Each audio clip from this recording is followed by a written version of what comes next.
میری امی ہر مہینے ایک خط لکھ کر مجھے دیتی کہ جاؤ اسے باغ میں رکھا اور وہاں ایک گٹری ہوگی وہ لے آنا، لیکن غلطی سے بھی وہ گٹری خود کھولنے کی کوشش نہ کرنا ورنہ کچھ اچھا نہیں ہوگا۔ میں ہر مہینے خط کی جگہ گٹری لے آتا۔ اب 1 سال ہو گیا اور میرا تجسس بھی بڑھ گیا۔ ایک دن میں نے ہو بہو ویسے ہی گٹری امی کو دے دی اور خود اصل والی چھپا لی۔ آدھی رات جب میں نے وہ اصلی گٹری کھولی تو میرے سر پر آسمان گرا، کیونکہ اس میں میرا نام شاہ نواز خان ہے اور میں ایک اچھے اور کھاتے پیتے گھر سے تعلق رکھتا ہوں۔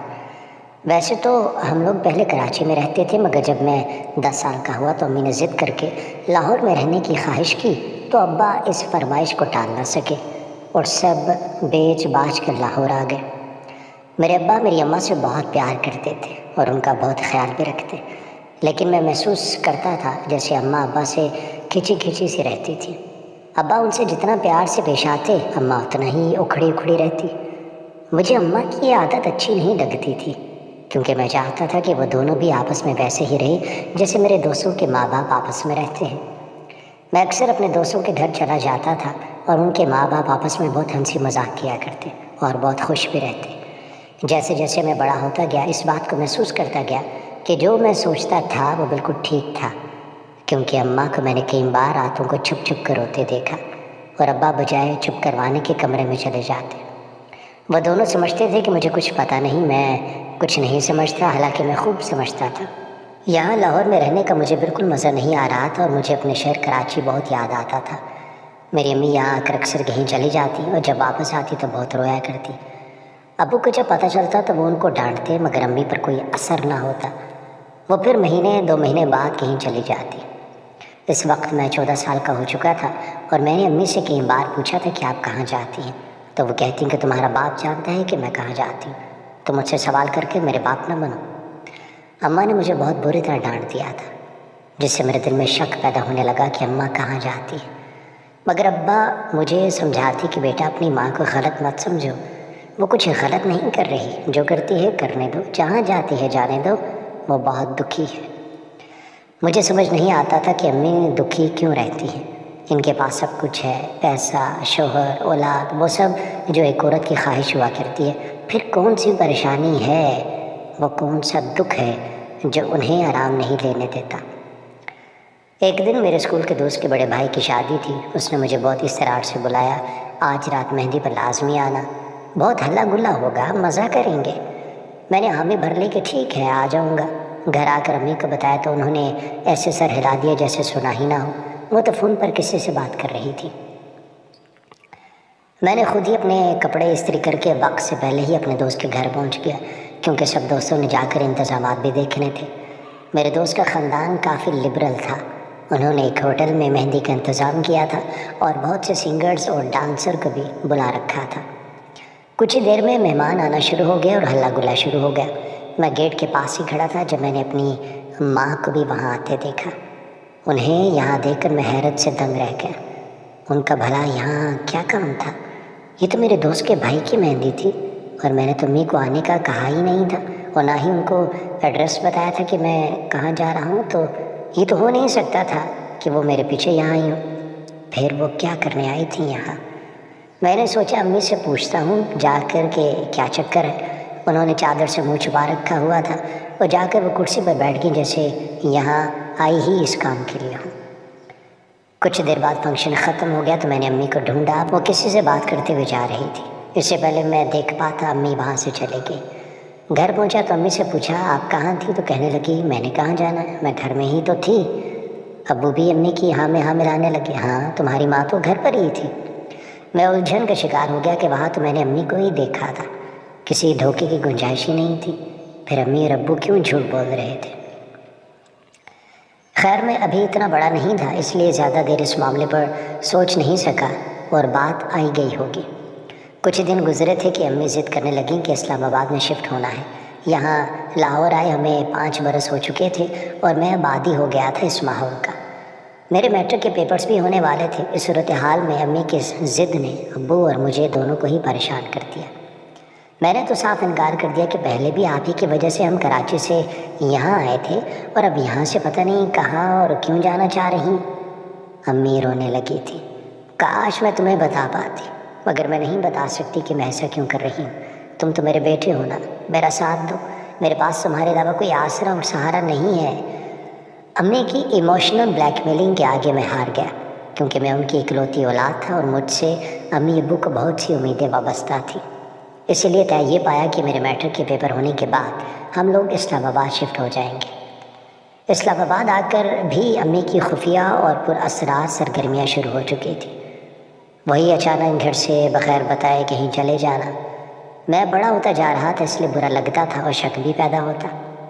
ابو نے اپنا بزنس یہاں جمانے کی کوشش شروع کر دی۔ میں نے ایک پرائیویٹ کالج میں ایڈمیشن لے لیا اور پڑھائی شروع کر دی۔ ایک دن کالج سے واپسی پر میں نے راستے میں امی کو ایک جوان مرد کے ساتھ باتیں کرتے دیکھا۔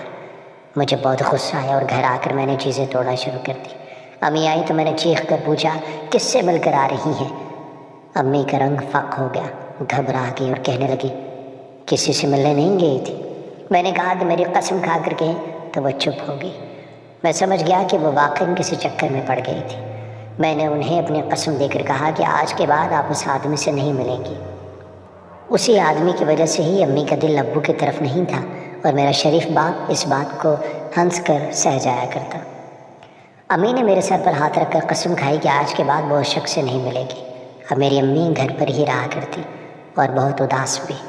ایک دن میں نے ان کو فون پر بات کرتے سنا، وہ کسی سے کہہ رہی تھی کہ میرے بیٹے کو پتہ چل گیا ہے، اس نے مجھے تم سے ملنے سے روک دیا ہے، اس نے مجھے اپنی قسم دی ہے میں تم سے ملنے نہیں آ سکتی۔ وہ کہہ کر پھوٹ پھوٹ کر رونے لگی۔ شاید امی اس شخص سے بہت پیار کرتی تھی۔ اگر ایسا تھا تو میرے نانا اور نانی کو امی کی شادی اسی سے کرنی چاہیے تھی جسے وہ چاہتی تھی۔ میں الجھتا ہوا اپنے کمرے میں چلا آیا۔ میں اپنی ماں کو یوں بلکتا ہوا دیکھ کر اندر ہی اندر بہت دکھی محسوس کر رہا تھا، مگر میری خیرت یہ گوارا نہیں کرتی تھی کہ اپنی ماں کو یوں غیر مردوں سے ملنے کی اجازت دے دوں۔ بہرحال مجھے امی کی طرف سے اطمینان ہو گیا تھا کہ وہ اب ایسی کوئی حرکت نہیں کریں گی۔ دن یوں ہی گزرنے لگا، پھر اچانک وہ ہو گیا جس کا کبھی خواب میں بھی تصور نہیں تھا۔ میرے بابا کو بزنس میں بہت بڑا فراڈ ہو گیا، جس کی وجہ سے ان کو دل کا دورہ پڑا اور ان کی جان چلی گئی۔ میں یتیم ہو گیا اور امی بیوہ۔ ابو کے جانے کے بعد احساس ہوا کہ ان کے ہوتے ہوئے روپے پیسے کی کبھی کمی نہیں آئی تھی اور اب رشتہ داروں نے منہ پھیر لیا تھا۔ ہم ماں بیٹا اکیلے رہ گئے۔ میرے کالج کی فیس دینے کے لیے ہمارے پاس پیسے بھی نہیں تھے اور اسی لیے امی نے اپنا زیور بیچ دیا کہ میری تعلیم کا سلسلہ جاری رہ سکے۔ میں بھی پڑھائی میں بڑی محنت کر رہا تھا کیونکہ میں جلد از جلد اپنے پیروں پر کھڑا ہونا چاہتا تھا۔ میں نے ایک دن امی سے بات کی کہ اب گھر کے اخراجات کیسے پورے ہوں گے، تو انہوں نے کہا کہ تم پریشان مت ہو، میں کوئی نہ کوئی حل نکال لوں گی۔ پھر امی نے مجھے کبھی نہیں بتایا کہ پیسے کہاں سے آتے ہیں، کیونکہ میری تعلیم بھی پوری ہو چکی تھی اور گھر کے اخراجات بھی بڑے اچھے سے پورے ہو رہے تھے۔ امی سے جب بھی پوچھتا تو وہ کہتی کہ سمجھ لے تیرے باپ کی ہی کمائی ہے یہ۔ امی کی بات سے میں یہ سمجھا کہ شاید ابا نے لائف انشورنس کروائی ہوگی جو اب ہمیں مل رہی ہے۔ میری تعلیم مکمل ہو چکی تھی اور کہیں نوکری بھی نہیں مل رہی تھی۔ اب امی بھی بستر کی ہو کر رہ گئی تھی۔ باہر تو وہ پہلے بھی کم ہی نکلا کرتی، مگر اب تو چلنا پھرنا بھی محال ہو گیا تھا۔ ایک دن امی نے مجھے بلایا اور کہا کہ میں تمہیں خط دوں گی، وہ ایک باغ میں جا کر رکھ دینا اور وہاں ایک گٹھری پڑی ہوگی، وہ اٹھا کر لے آنا۔ مجھے امی کی بات کچھ عجیب لگی، بھلا آج کل خط کون لکھتا ہے اور خط کا اس سے گٹھری سے کیا تعلق؟ خیر میں اپنی بیمار ماں سے زیادہ بحث نہیں کر سکتا تھا، اسی لیے چپ چاپ وہ خط لے کر اماں کے بتائے ہوئے پتے پر پہنچ گیا۔ وہاں جو جگہ اماں نے بتائی تھی وہاں پہلے سے ہی گٹھری پڑی ہوئی تھی۔ میں نے وہ خط اس جگہ رکھ دیا اور وہ گٹھری لے کر گھر آ گیا۔ امی اس گٹھری کو پا کر بہت خوش ہوئی۔ میں نے پوچھا امی اس گٹھری میں کیا ہے؟ تو کہنے لگی کہ تمہیں جان کر کیا کرنا ہے، جاؤ اپنا کام کرو۔ میں حیران پریشان ہوتا اپنے کمرے میں چلا گیا۔ میں اپنی نوکری کو لے کر بہت پریشان ہو چکا تھا کیونکہ امی کا علاج بھی کروانا تھا۔ وہ تو شکر تھا کہ ابو کے چھوڑے ہوئے پیسے ابھی تک کام آ رہے تھے، ورنہ بہت مشکل پیش آتی۔ میں اماں کی خط والی بات کو تقریباً بھول چکا تھا۔ ایک مہینے بعد اماں نے دوبارہ مجھے خط دیا کہ جاؤ اس باغ میں رکھو اور وہاں جو گٹھری پڑی ہے اسے اٹھا کر لیا۔ میں اس بار بھی بغیر کچھ کہے چپ چاپ چلا گیا۔ اماں اس گٹھری کو پا کر بہت خوش ہوتی تھیں اور مجھے بھی ہرگز نہ دیکھنے دیتی کہ اس میں کیا ہے۔ ایک دو بار میں نے ارادہ کیا کہ دیکھوں گا کہ اس میں کیا ہے، مگر اماں نے سختی سے منع کر دیا کہ خبردار اس گٹھری کو کھول کر ہرگز نہ دیکھنا ورنہ اچھا نہیں ہوگا۔ اس لیے میرے پاس اور کوئی چارہ باقی نہیں رہتا کہ امی کی بات مان لو، چپ چاپ وقت جا کر وہاں رکھ دوں اور گٹری لا کر انہیں دے دوں۔ جانے اماں اس خط میں کیا لکھا کرتی تھیں اور کس کو لکھتی تھی، اور اس گٹری میں کیا ہوتا تھا۔ کبھی وہ گٹری مجھے ہلکی لگتی اور کبھی بھاری، لیکن اماں کی وجہ سے ہمت نہ ہوتی کہ کھول کر دیکھ سکوں۔ اماں مجھے ہر مہینے یہ کام کرنے کو کہتی تھیں۔ میں نے ایک دن فیصلہ کر لیا کہ اماں تو کچھ بتانے پر حاصل نہیں ہے، تو کیوں نہ میں یہ دیکھوں کہ وہ خط کون لے کر جاتا ہے اور کون وہ گٹری رکھتا ہے وہاں۔ اس لیے ایک بار میں وقت سے پہلے ہی وہاں پہنچ گیا اور انتظار کرنے لگا کہ دیکھوں تو صحیح کہ کون آتا ہے یہاں۔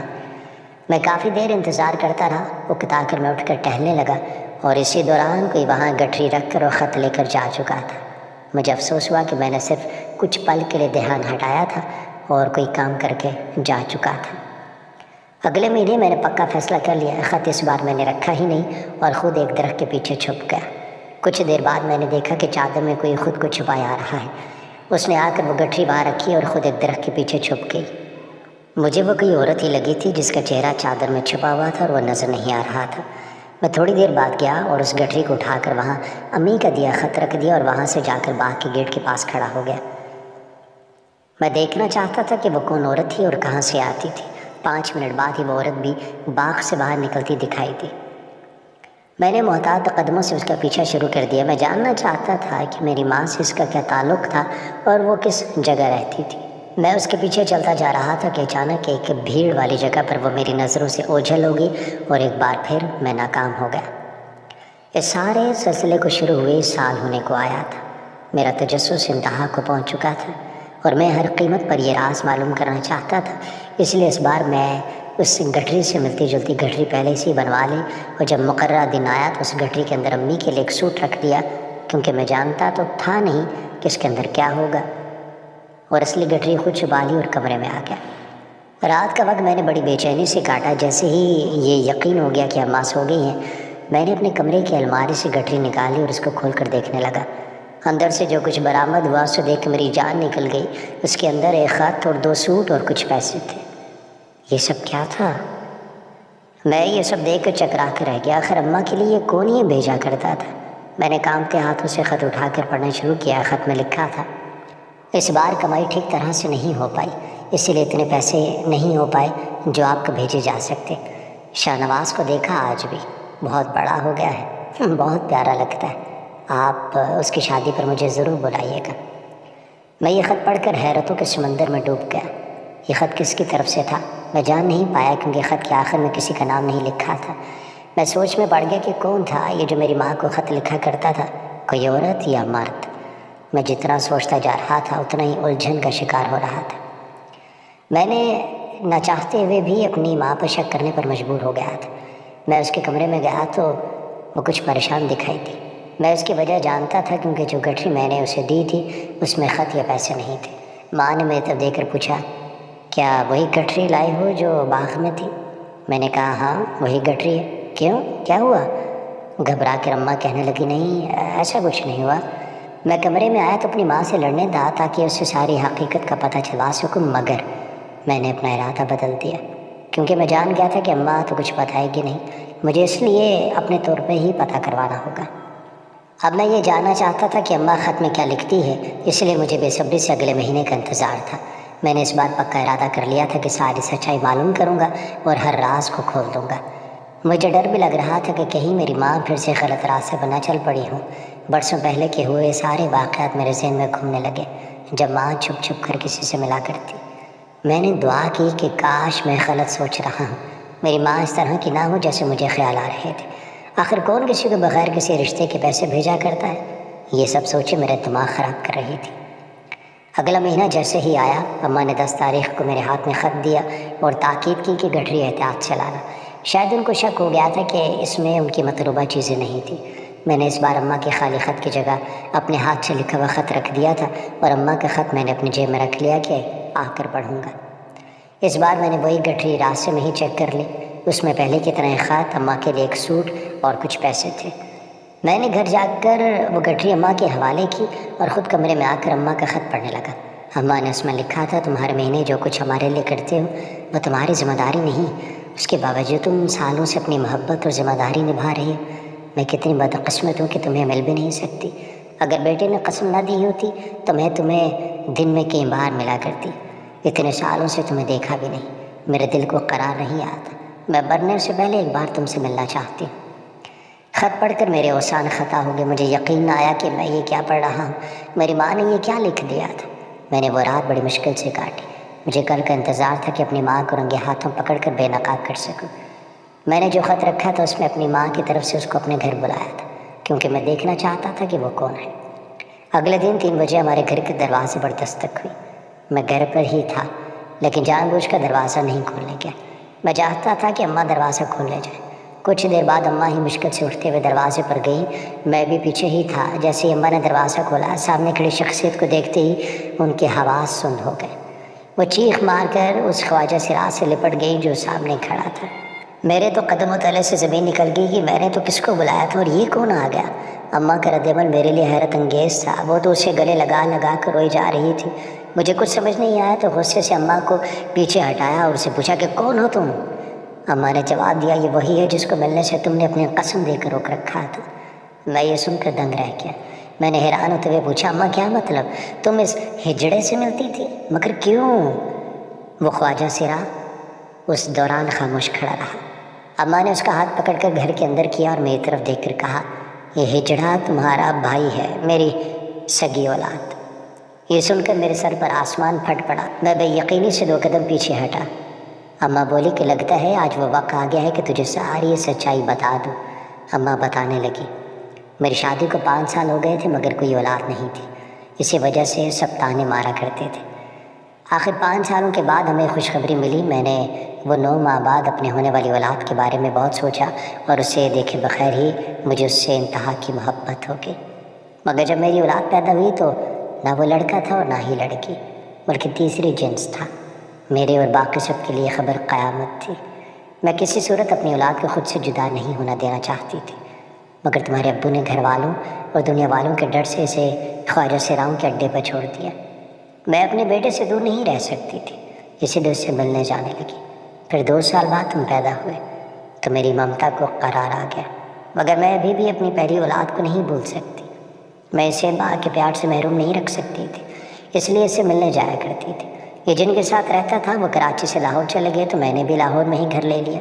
وہ جہاں جس شادی کے فنکشن پر جاتا تھا میں بھی وہیں چلی جاتی تھی، اس طرح اس سے مل بھی لیا کرتی۔ پھر لاہور سے اس کے گرو اسے لے کر اسلام آباد چلے گئے تو میں نے بھی ضد کر کے تمہارے بابا کو اسلام آباد جانے کے لیے کہا۔ پھر ایک دن تم نے مجھے دیکھ لیا اور قسم دی، تو اس دن کے بعد سے میں اپنے بڑے بیٹے سے نہیں مل سکی، صرف خط کے ذریعے رابطہ رہا۔ تمہارے باپ کے انتقال کے بعد اسی نے اس گھر کو سنبھالا تھا، تمہاری تعلیم کے اخراجات اٹھائے ہیں۔ اس گھر کے اخراجات پورے کرنے کے لیے یہ محنت مزدوری کر کے مجھے رقم بھیجا کرتا تھا اور میرے لیے ہر بار کچھ نہ کچھ بھیجا کرتا۔ میرے علاج کا سارا خرچہ بھی اسی نے دیکھا۔ میں بیمار ہوئی تو گھر سے باہر نہ جا سکتی تھی، اسی لیے تمہیں کہہ دیا کہ جا کر میرا خط اسے دے آؤ اور گٹری میں جو ہے اسے لے آؤ۔ یہ مجھے پیسے دیتا تھا تاکہ میرے گھر کا خرچہ چلتا رہے۔ میں کئی سالوں سے اس سے ملی نہیں، صرف تمہاری قسم کی وجہ سے، ورنہ جو بیٹا ہونے کا حق اس نے ادا کیا ہے وہ شاید تم کبھی نہ کر پاتے۔ میری ماں یہ سب بتا کر رونے لگی تھی۔ میں نے بہت شرمندگی محسوس کی، میری وجہ سے اتنے سال میری ماں کو اپنے بیٹے سے دور رہنا پڑا۔ میں نے اپنے اس بھائی اور ماں سے معافی مانگی، مجھے اس پل خود پر شرم آ رہی تھی۔ میرے بھائی نے مجھے گلے سے لگایا اور معاف کر دیا۔ میں نے اسے جانے سے روک دیا اور کہا کہ اب آپ ہم سے دور نہیں جائیں گے، یہیں اسی گھر میں رہیں گے ہم سب کے ساتھ۔ میرے اس فیصلے سے میری ماں بہت خوش ہوئی، ہم تینوں مل جل کر رہنے لگے۔ مجھے دنیا والوں کی کوئی پرواہ نہیں تھی، کیونکہ باپ کے مرنے کے بعد مجھے اور میری ماں کو دنیا والوں نے نہیں بلکہ میرے بھائی نے سہارا دیا تھا اور پالا تھا، ورنہ میں تعلیم مکمل نہ کر پاتا اور کہیں محنت مزدوری کر رہا ہوتا۔ کوئی اپنی مرضی سے ہجڑا پیدا نہیں ہوتا، ہمیں ایسے لوگوں کو قبول کر کے معاشرے میں مقام دینا چاہیے، آخر وہ بھی تو انسان ہوتے ہیں۔